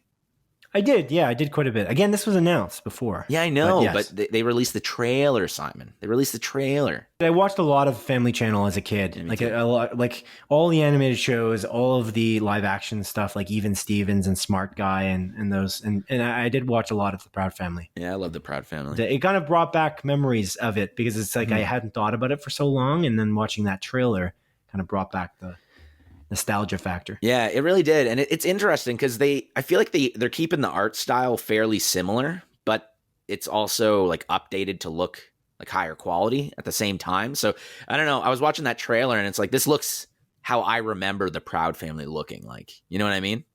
Yeah. Does that make any sense? Yeah, that's fair. Well, it's just updated to like 4K resolution, like 4 HD. At the time, it was like on tube TVs, I feel like. It was on 480p. Fucking. Yeah. So I'm quite excited for that one. But other than that, I mean, obviously the Kenobi series, can't wait. We already know about that. So I'm stoked for that. But yeah, I don't know. Not much else from me for this story, Simon. Anything that catches your eye that we didn't talk about? Yeah, I'm going to ask you now. What did you think of the overall event, like the event day, I should say, the celebration for Disney Plus Day? I think it's cool. Like I like this. It's cool. I don't know. Like I like it's just like a bunch of these announcements. It didn't feel like I liked DC fandom, but at the same time, like DC fandom, I was like, did this need to be like 4-hour event? Like half the shit. Oh, interesting. So you like the idea of this format of not doing it as an actual live stream, just give announcements as you go through social media. Exactly. Yeah, I think I prefer this over DC fandom style. Okay. And then obviously Netflix To Doom event would be the other one this is basically based off, I guess, the idea of having a day. Yeah. Is that Netflix To Doom was in September? I can't even remember. I think it was September was To Doom, October was DC Fandom, and then this was November. And they did also a live stream. It was like 3 hours. So cool. DC fandom felt more long in the tooth than to Doom, I would say, just because of the extra hour. It seems outrageous.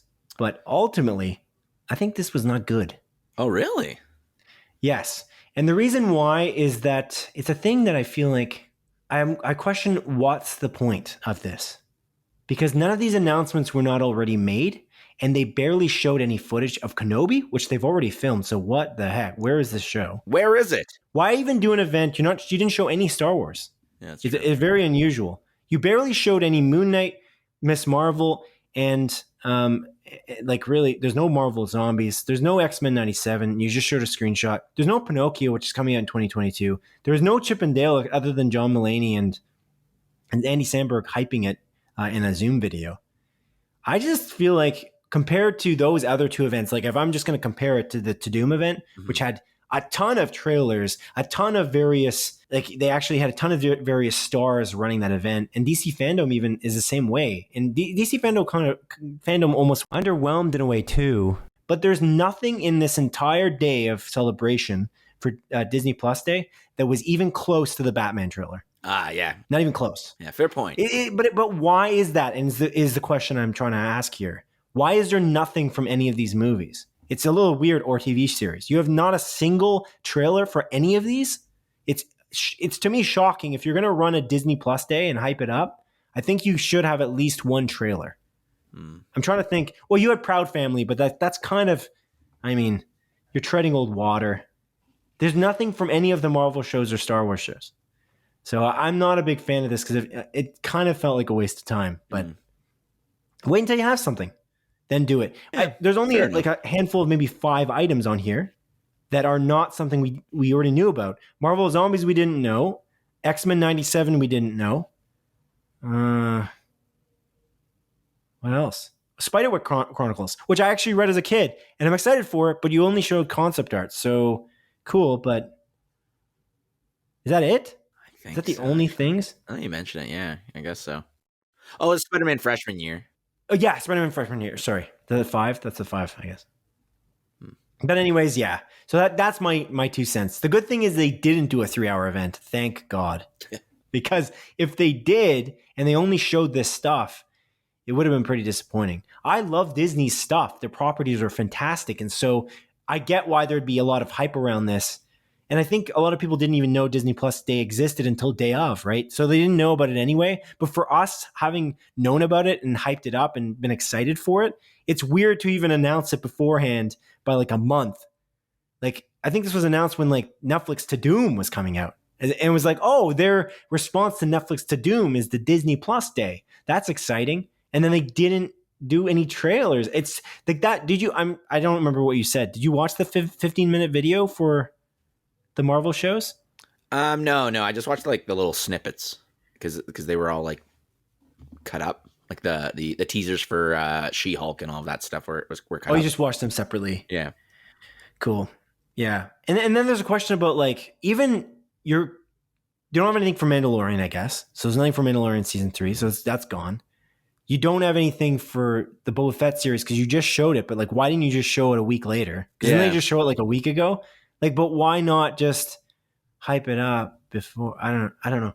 I don't know. I just think that the marketing on this is poor, and it could have been a lot better. And that's kind of where my head's at. It's like it's exciting because it's all in one day, so they kind of threw these little teasers, tiny little concept art and everything in one day. But I think to make people care a lot about it, I feel like you just maybe wait till December and just like have teasers for Moon Knight, like actually. Not like, what is that, 15 seconds? How much Moon Knight footage was there? Like 30 seconds? Yeah, not even, man. I don't think it was. Yeah. So anyway, that's my 2 cents. I don't know if you agree with me or not, but I just, again, it's not bad. It's just the worst of those other two compared to them. And that's what you're competing with. So if you're going to compete, why not compete? Like come out to play. 2 things I didn't mention here, I guess. Jeff Goldblum's show. It is launching. I think they showed a trailer for that.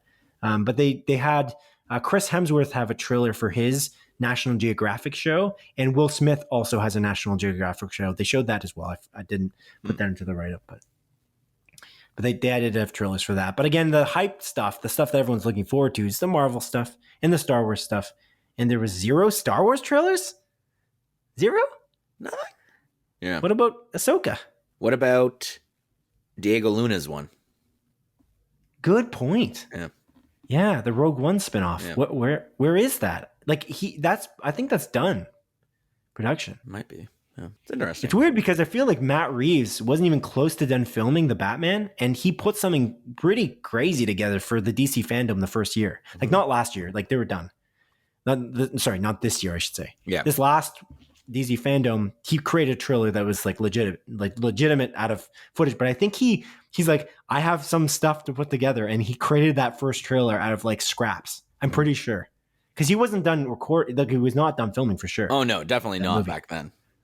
But that's a remarkable trailer. That's one of my favorite trailers. Like, I don't know, maybe of all time. It's up there in terms of a very good trailer. That first trailer, like it's got that Nirvana song. It's just so well done. And the second trailer is even better potentially. But anyway, God, I can't wait for that fucking. Okay, I digress. I didn't love it. That's my verdict. Fair enough. I wish it was better. It was more meaty. I wish they showed the Batman trailer again. Yeah, they should have just showed the Batman trailer.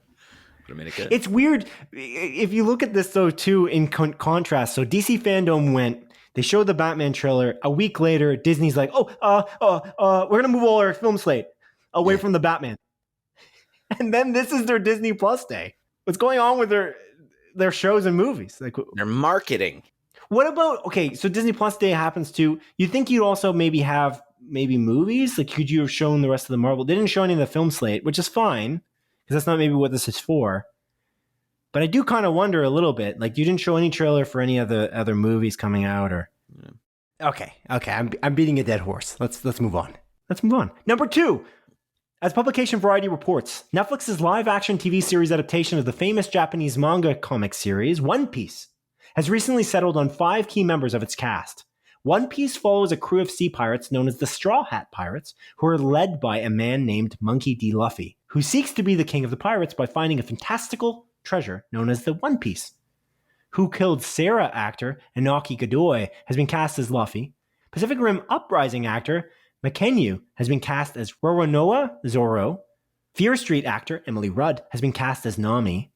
Greenleaf actor Jacob Romero Gibson has been cast as Usopp. I assume that's how you pronounce that. I don't know. And actor Taz Skylar will star as Senji. The series is being written and showrun by Lost and Helix producer Stephen Maida, with Luke Cage writer Matt Owens producing and co-writing the project. To announce the new cast, executive producer and original One Piece manga creator Eiichiro Oda said, quote, "We've been working with Netflix and Tomorrow Studios on the massive project that is the Hollywood live-action series adaptation of One Piece. How many years has it been since it was announced, right?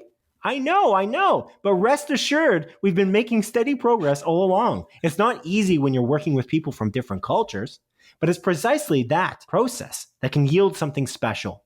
For now, we're able to announce the main cast. Rather, we need to hurry and announce it, or else it'll be leaked, apparently. Hilarious. Lol."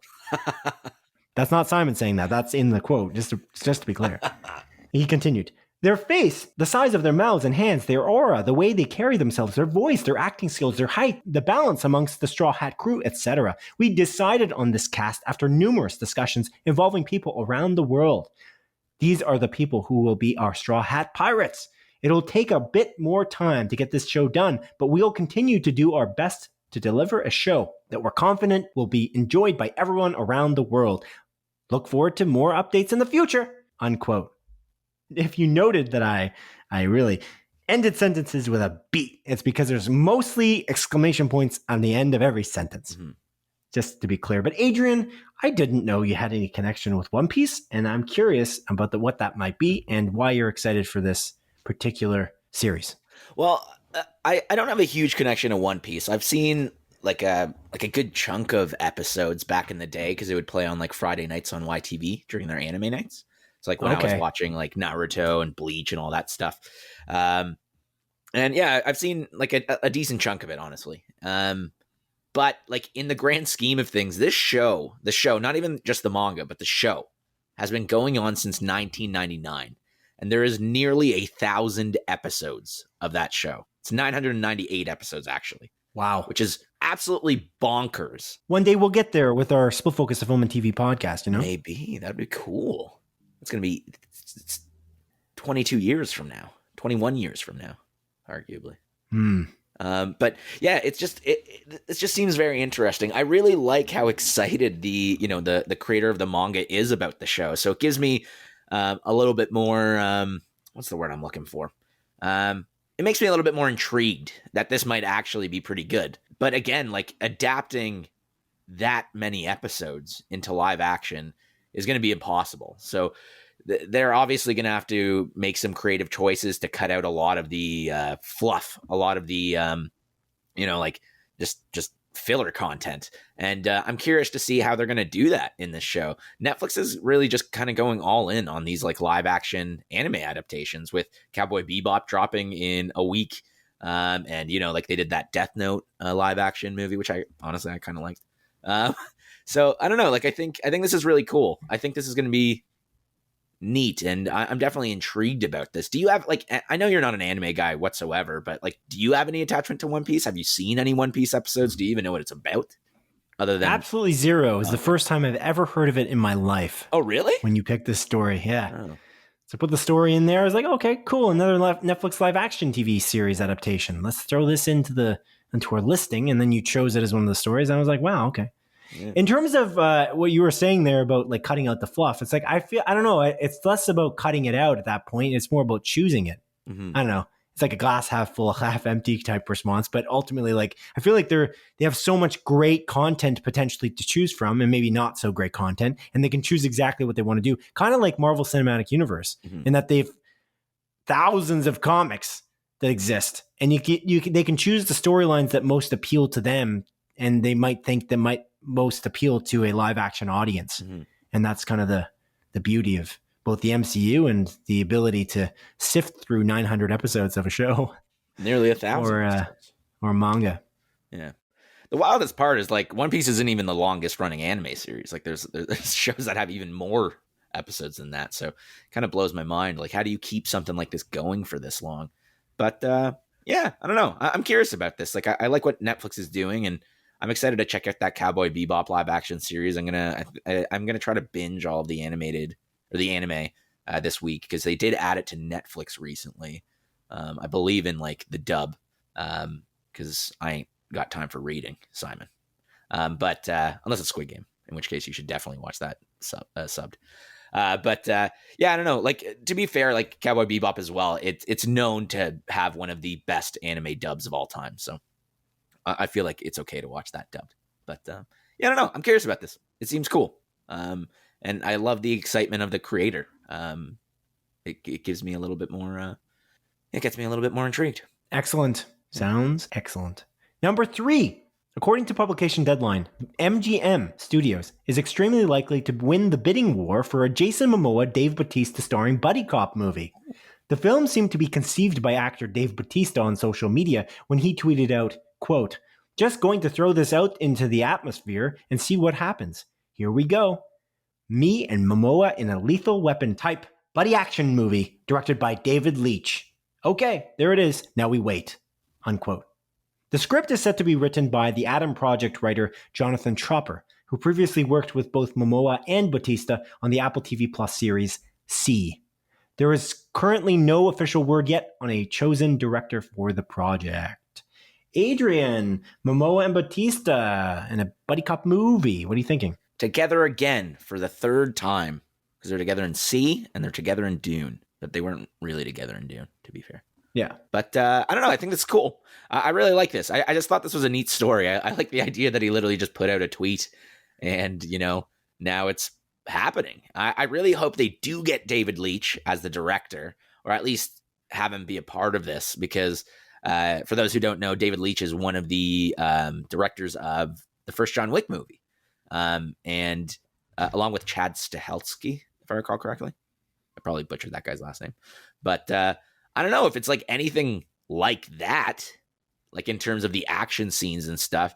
I'm all in, baby. I think both Jason Momoa and Dave Bautista, they have a certain charm to them. Like, I think they're both very likable people. Like they both seem to love the work they do. And I'm excited to see where this goes, and if we are gonna like officially get this movie in a way that Dave Bautista wants it to happen, with David Leitch attached. What do you think, man? Yeah, it's kind of exciting. Yeah, David Leitch and Chad Stahelski, the cool thing about them, I guess, is that they came from stunt performing and became directors. And the beauty of that was their fight choreography, and especially something like Atomic Blonde or a good old John Wick. Mm-hmm. It's just such good choreography. They kind of don't cut the camera away. They don't do that kind of the blur fighting that you find in, like, I don't know, even Jason Bourne movies in some way. Yeah. Man, that freaking stairway scene in Atomic Blonde is so good. That action scene. Yeah. It's like 15 minutes. Sure. I'm like, this is fucking nuts. What a good movie. But yeah, other than that, I don't know. Dave Bautista and Jason Momoa, they seem like they have a lot of fun together. So it's going to be interesting to see that happen, because I feel like their chemistry is going to shine. I haven't really seen anything with their chemistry because they play opposing forces in C. And I've been watching C, and they're really enemies. So it's like there's not much to really see in terms of chemistry. And in Dune, they definitely don't meet each other in Dune Part 1.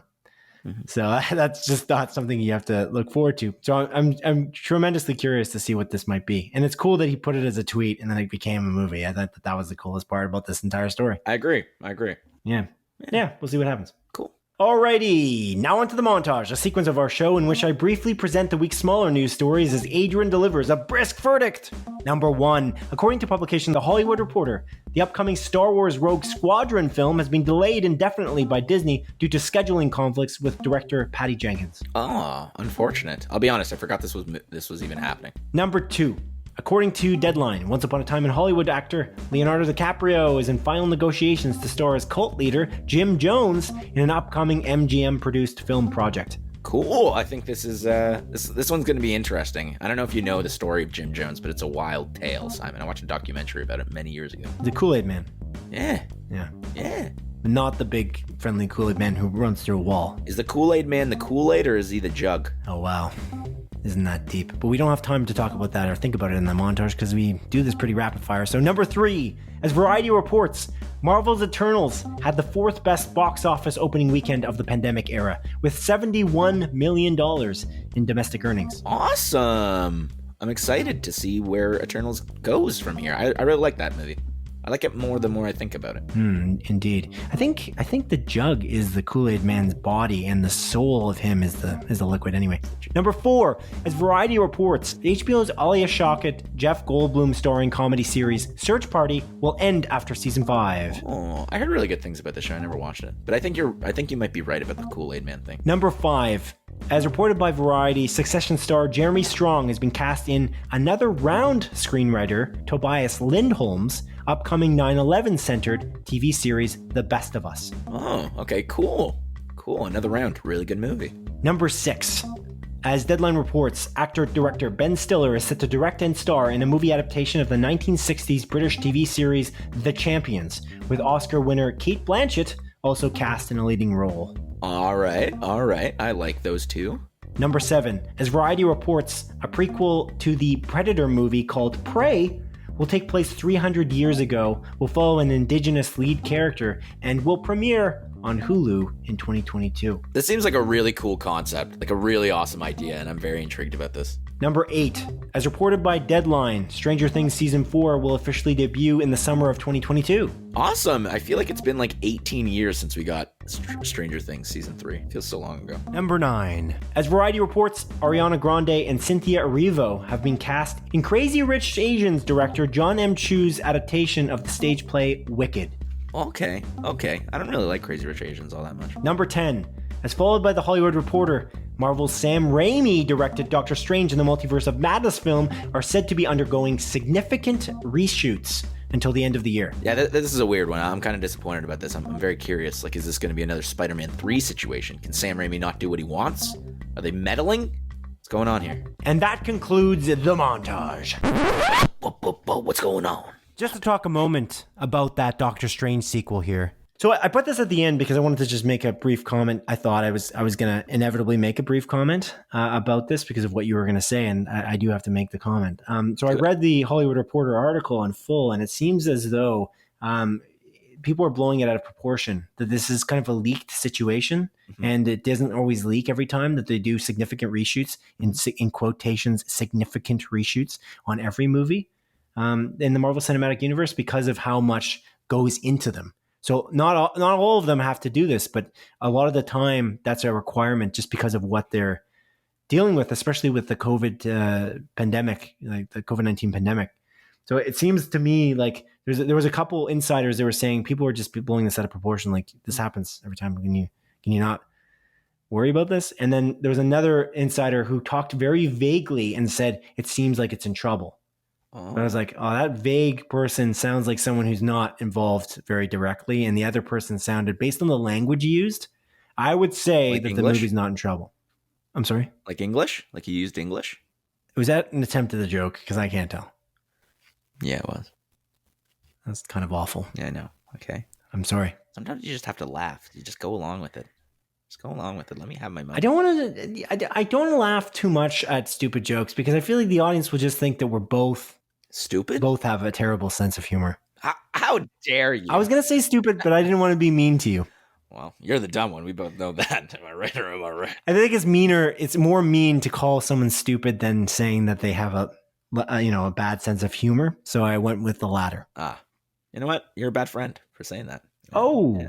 Oh, no, I like your sense of humor. It's okay. No, it's good. It's good. But I thought that joke was very badly workshopped and terrible. And I questioned when you said it, should I cut this part out? Oh, great. Another part I got to edit out in post. Anyway, so that's the story about this situation. It seems like it's not in trouble, but hard to know. And I don't think Marvel doesn't meddle as much. I feel like they let their directors do their vision. I feel like more so than not. They also explained that Sam Raimi is still the director. It didn't explain that there's someone else brought in, like for instance, another Disney property, Star Wars Rogue One, in which Gareth Edwards was the original director, and then they brought in Tony Gilroy to clean it up.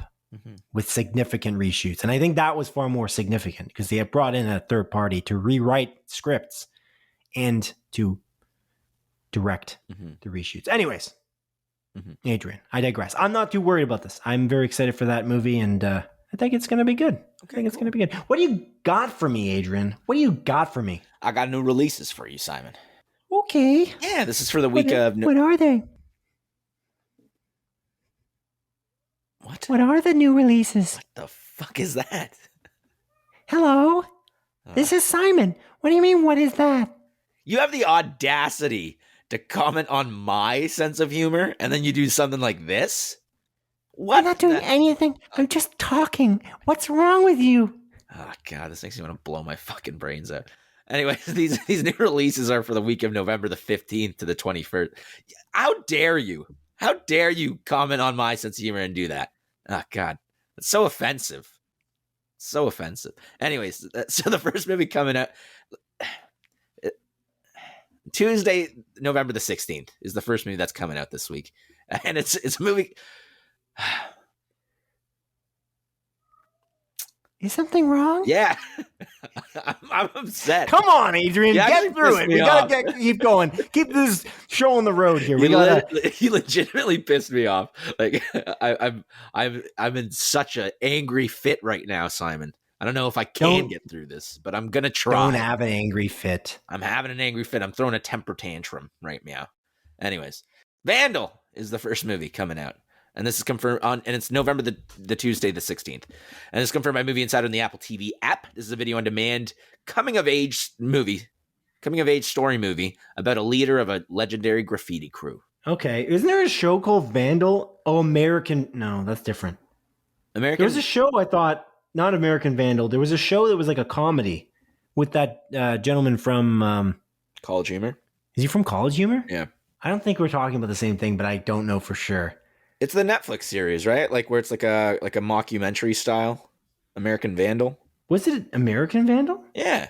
Oh, it is. You're right. I just looked at the photo and I thought it wasn't the one. Oh, that's the guy from College Humor. Sorry, I don't know why. I thought it was the guy from The Final Girls. You know what I'm talking about? Yeah, I never watched that, but I remember you recommended it. On this but the show. guy, he's in many movies, and I just can't remember. Yes. Yeah. Adam Devine? Divine. I think it's Devine. I think you're right. Anyways, continue. It's not that. It's not related. No relation. What I'm trying to ask. That was a 5-minute comment right there. just to ask whether it was related. I appreciate Not the related. clarity. No relation. Okay, what else is next? What's next, Adrian? Come on, let's do it. The next is movies coming out on Thursday, November the 18th. And the first one on that day is The Princess Switch 3, Romancing the Star. And this is a Netflix original movie. There's 3 Vanessa Hudgenses. Yep. And I don't know what this... Sure. I don't know what it's about. I legitimately don't know what it's about. I didn't care enough to look into it. Did not look good to me. Yeah. How's there 3 of these? And by these, I mean 3 Vanessa Hudgenses. Yeah. That's why. I wonder if they kept on adding a new Vanessa Hudgenses. I think they did. Yeah. There's probably only one Vanessa Hudgens in the first one. I don't think so, because I think the whole point is that they switch. But was there triplets to begin with? I think there was only 2. Did they just discover the third person? Let's find out. Oh, we were actually triplets. I don't know. Let's find out. And the fourth one is going to be quadruplets. Like, oh my goodness, I can't believe our mom did this. Let's find out. So dumb. I specifically said that I wasn't going to look into this, but I'm going to find out. So the Princess Switch, the first one, it seems like there's only 2 Vanessa Hudgenses. Then there's the Princess Switch, switched again. There's 3 Vanessa Hudgenses in that one. Oh, they did do that, but they didn't. So they didn't add a 4th one in the Princess Switch 3. That's because that's for 4. Are these, maybe they're clones. Maybe this is cloning technology. That'd be cool. That would make me more interested in that movie. Yes. All right. Well, what's next? Just Short of Perfect. This is a Netflix original movie, and it's about a tall woman and a short man that fall for each other. But apparently the woman's family is all like, you shouldn't date a short man for whatever reason. Will she end up dating him? Who knows? I'm not going to watch this. Guess we're not going to find out. What's next? Next is Friday the 19th of November, Simon. And this is the last movies that are coming out on this day of this week's. And the first one is Tick, Tick, Boom. This is a Netflix original movie, and it stars Andrew Garfield, who hates Mondays. He hates them so much that he becomes a terrorist. Exactly. Yeah, exactly. No. This looks good. Did you see the trailer for this? Yeah, I did. There's a clip of Andrew Garfield singing. Yeah, it looks fantastic. Yeah, I brought up that adage of how Andrew Garfield went to a meeting with Lin-Manuel Miranda, and in like a coffee shop or lunch or whatever, and then Lin-Manuel Miranda was like, "I'm really interested, based on seeing the stage play you were just in, that you would star in this movie I'm making. It's going to be called Tick Tick Boom. You were amazing on the stage play. Do you know how to sing?" And Andrew Garfield says, When's the shoot? Like, when are we shooting? When's the production? He's like, I don't know, in a year. He's like, then yes, I know how to sing.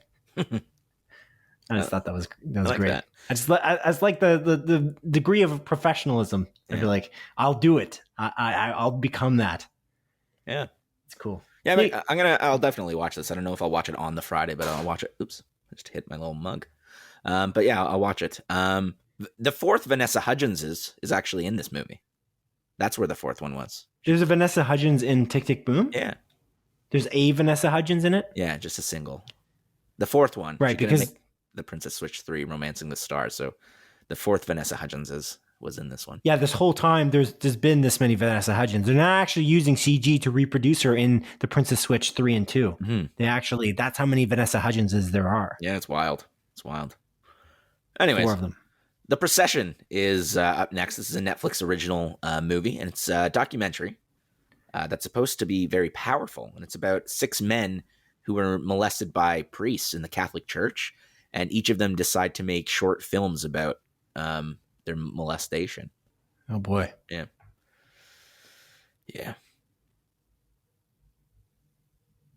Anyways, sorry, up next. Are we having a moment of silence? Yeah. It is a sad plot, but I feel like you can keep going. Yeah. Extinct is up next. This is a Netflix original movie. It's about these 2 fluffballs that travel to the future only to find out their species is extinct. Can they save their species? Simon ? Theoretically speaking, the only way they could save their species if they don't travel back in time again is just by banging. Are they of opposite sex? That I didn't look into. I did not look into. Anyways, if this is a children's movie, I feel like it is. Did they write themselves into a pickle? It's possibly. Love Me Instead is up next, and this is a Netflix original movie, and it's about a prisoner that returns to his hometown to reconnect with his daughter, but a tragic truths keeps his journey from being an easy one. I think it was supposed to be Tragic Truth, but I noticed there's many spelling mistakes in this document. I noticed. I was tired, Simon. Yeah. Dhamaka is up next. This is a Netflix original Indian thriller movie about a man who gets an alarming call that may cost him his conscience. Oh, boy. Yeah. Alpha Rift is up next. This is confirmed by the most reliable source on the internet, m.the-numbers.com, and the Apple TV app. It's a video-on-demand movie. This one is something about a magical helmet that summons demons or something. There's a long write-up about it, and I didn't want to condense it. So I technically condensed it, but there's a lot more to this movie, it seems. Yeah. Next up is 13 Minutes. This is confirmed by Movie Insider and the Apple TV app. This is a video-on-demand movie, and it's 25% on Rotten Tomatoes and stars a tornado. Oh, yeah. Wow. Yeah. And then the final 3 movies are all coming out to theaters. The first one being Ghostbusters Afterlife. It's coming to Cineplex.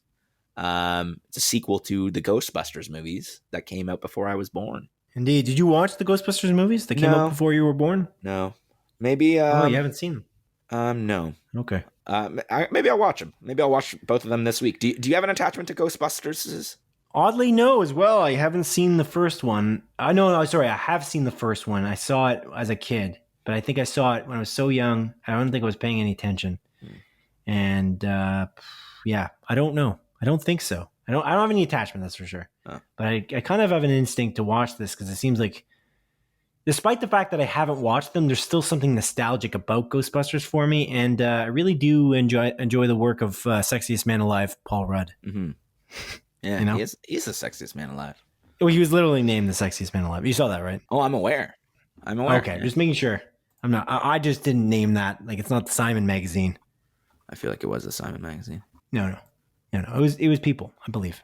People do that, right? That's the People magazine. Not people as in human beings, other humans, but I mean like the People, the magazine. I have no idea.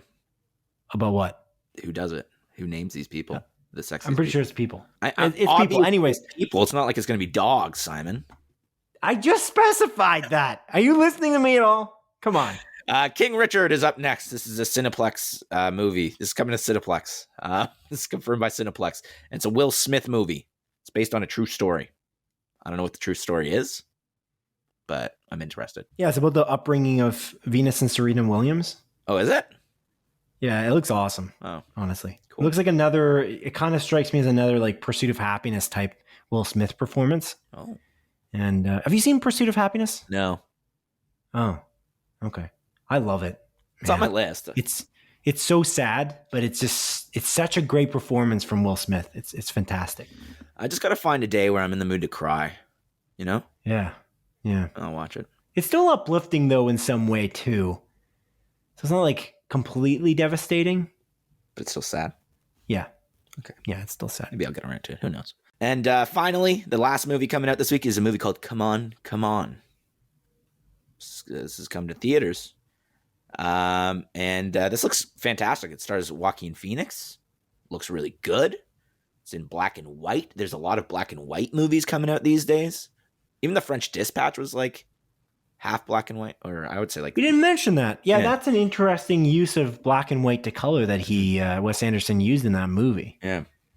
It's quite... there's a couple moments where I was like, oh, that was a good switcheroo to black and white there. Mm-hmm. Kind of appreciated it in many moments. I did. There's like one moment with like Saoirse Ronan, who's also in the movie. Yeah. She like opens up like this door hatch thing, almost like a mailbox thing to look through it. Mm-hmm. Someone comments on the eye color, but she's initially in black and white. But as soon as she looks through this little hatch through the door, the person looks at and sees her eyes, and now it's in color. Just thought that was really, really neat.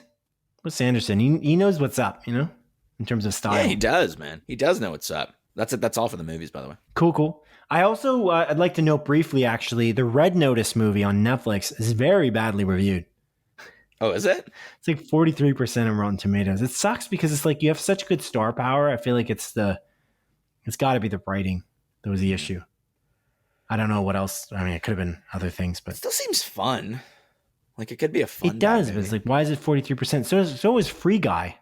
But Free Guy's like an 80, isn't it? Yeah, I think so. You know what I'm saying? Yeah, you're right. I don't really like Freak Island. So like you can have a fun movie and it still be like a good plot and still be good. Yeah. Sorry, it's 39% now as I speak to you on the time of this recording. Yeah. What's Eternals at right now? 47. Isn't it like Jesus Christ? Oh, 47. That's ridiculous. Yeah. It sure is. 80 It sure is. 80% audience score though. 80% audience score. Yes. Yeah. Although we had some friends on Facebook like just bashing it, just like going at it, like it was a piece of turd. They're just talking about it being, poop from a butt, things like that. And I was kind of shocked because I was like, really? I don't really understand. I stand by my statement last episode when I said that like people just they go in with the people they know. They've read the reviews potentially, and they go in with these expectations that are like, this is going to be a slow movie. This is going to be a bad movie. Mm-hmm. And then you have these people around you that have the same mentality in the movie theater, and that sways your opinion. I'm not saying that happened here for sure, but I just find that happens, and it happened for Batman vs. Superman almost guaranteed. People just believe that movie's bad, and when I ask them, what's wrong with the movie? Why don't you like it? The only thing that anyone brings up is the damn Martha scene. Yeah, exactly. And then you don't have nothing else. I'm like, okay, well, that's one scene is a problem. Like, what about that scene did you dislike? Yeah. And then like, it's cheesy. And then it's like, okay. Okay. Anything else? Anything else? Nick? Huh? Anything else? Yeah. Talking right to Nick. Although I think Nick, the gentleman we were talking about, who we're not going to explain who he is, I feel like he didn't. I think he came around in the movie a little more. He did, because one night there was a snowstorm, and we were both working together, and I was like, all right, like there's no customers, let's just watch the entirety of Batman v Superman, and I literally put it on. We just sat and watched the entire like ultimate cut, right? And, I'd be like, all right, tell me what you don't like. And then we just had like a conversation about it. And by the end of it, he was like, it actually isn't that bad. Like, it's not as bad as I remember. Yeah. But again, I think part of you remember it being bad because you were sitting in a theater with people that didn't like it. Yeah. It's like, I feel like there's that effect with even for instance, The Phantom Menace when it came out. Mm-hmm. I feel like people watched that movie and they liked it, but then they left it and they thought about it later and they didn't like it. Yeah. I definitely liked it as a kid. Yeah, me too. I was a kid. And I still like it now, though, so it's like I'm a little bit of a different case. But I think it's the worst one. Yeah, basket case. Gotcha. What? Adrian, what are you talking about? Don't do that. No, I don't like that.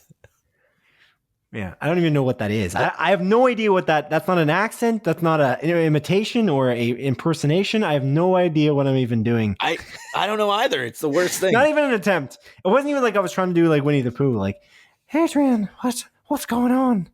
That's barely Winnie the Pooh. I'm rusty. Yeah. Okay, I haven't done this in a long time. Honestly, like I was okay. I was okay. In a long time, Adrian. I don't know what to do. What to close the show off because we don't have any more material to go through. So, if you don't mind, I'd like to close the show off. All right, Christopher Walken Closet. So, if you're listening to this and you haven't subscribed to us on Apple Podcasts or Spotify or Google Podcasts or TuneIn or wherever you're listening, please do that. It would help us a lot. If you could, write a little quick review for us. Oh man, you'd be the greatest person in the world to me. Amazing. So if you could do that, I'd love you. And I love you too. Thank you for listening to the 9th. It's not the 9th episode. What the frick am I talking about? It is the 9th episode. We're time traveling again. Wow. Thank you for listening to the 72nd episode of Split Focus, a film and TV podcast. My name is Simon Eady, and this is Adrian Benter signing off. It is I signing off. And again, if I could convince Nick that Batman v Superman is a good movie, I can convince everyone because Batman v Superman is a good movie, baby. It is a good movie. Take care and goodbye. Think. Adrian Benter. Honestly, it's not that bad. I think it's not a bad Winnie the Pooh, man. And I think what made this so much better is that you did that awful voice of, I don't even know what the hell it was early in the episode. Just, you set the bar so goddamn low. That was amazing, even. The Dexter season 8 effect. Exactly. The season 8 effect. Wild. Goodbye. Take care. Goodbye. I could barely hear you. Take care. Goodbye.